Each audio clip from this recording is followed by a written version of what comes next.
I used to think mirrors showed the truth, but last night, I realized the thing staring back at me isn't me anymore. It started so small, I almost ignored it. I was brushing my teeth, late at night. The bathroom was quiet, just the hum of the fan and the faint drip of the faucet.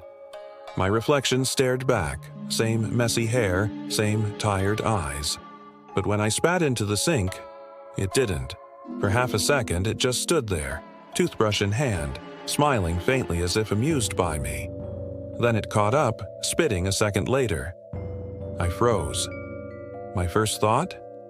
Lack of sleep. I'd been working late, skipping meals, pushing through exhaustion. My brain was playing tricks. Still, it bothered me. The next night I tested it. This time when I turned off the faucet, I kept my eyes locked on the mirror. My reflection's hand stayed under the stream just a little too long, almost like it was delaying me on purpose. My stomach turned cold. I leaned closer, searching for anything unusual, but the glass only showed me the same tired face.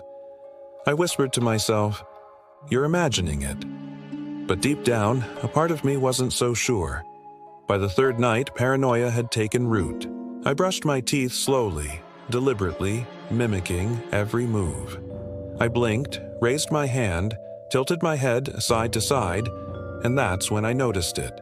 It blinked less than me, much less, and when it didn't feel like a natural blink. It was sharper, quicker, almost mechanical, like a shutter on a camera, as if it was recording me. I started timing myself in front of the mirror, forcing long stares, waiting for something to slip. And it did. When I leaned in close, just inches from the glass, for a fraction of a second the eyes staring back weren't mine at all. They were darker, hollow, empty like two pits, and the smile that flickered across its lips and wasn't mine either. That night, I couldn't take it anymore. I grabbed a towel and threw it over the mirror. I told myself I'd go a few days without looking at it. But around 3:17 a.m., I woke up. The sound of running water drifted from the bathroom. Heart racing, I crept down the hall. The towel had fallen.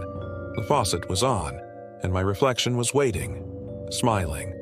Only this time its lips were moving, whispering, but no sound came through the glass.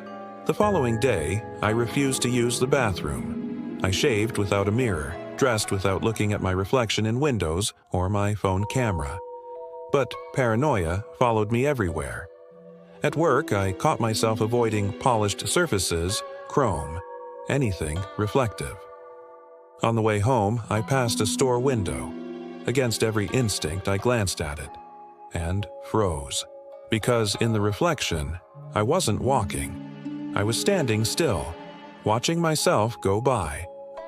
That night, I left every light on, but I couldn't sleep. I tried to convince myself it was stress, maybe even hallucinations. But the silence of the house felt wrong, like I wasn't alone. I rolled over in bed, pulling the blankets tight. That's when I felt it. A faint vibration, like someone knocking gently from inside the wall.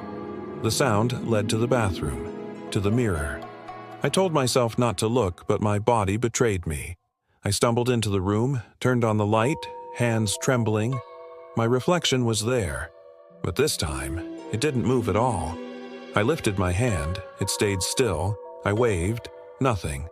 The air thickened, pressing against me like I was underwater, and then it smiled.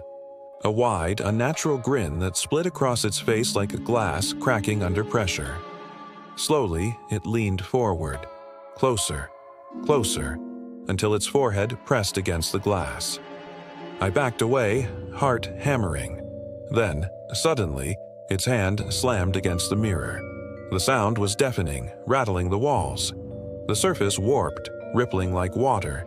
And in that distorted grin, I swear I saw teeth that weren't mine. Too many, too sharp. I bolted, slamming the door shut behind me. I didn't sleep at all. By morning, I gathered the courage to check. The mirror was cracked from the inside, and in the center of the crack, one faint word was scratched into the glass, written backwards so I could read it. Soon. If your reflection ever lingers just a second too long, don't keep watching, because the more you notice it, the more it notices you.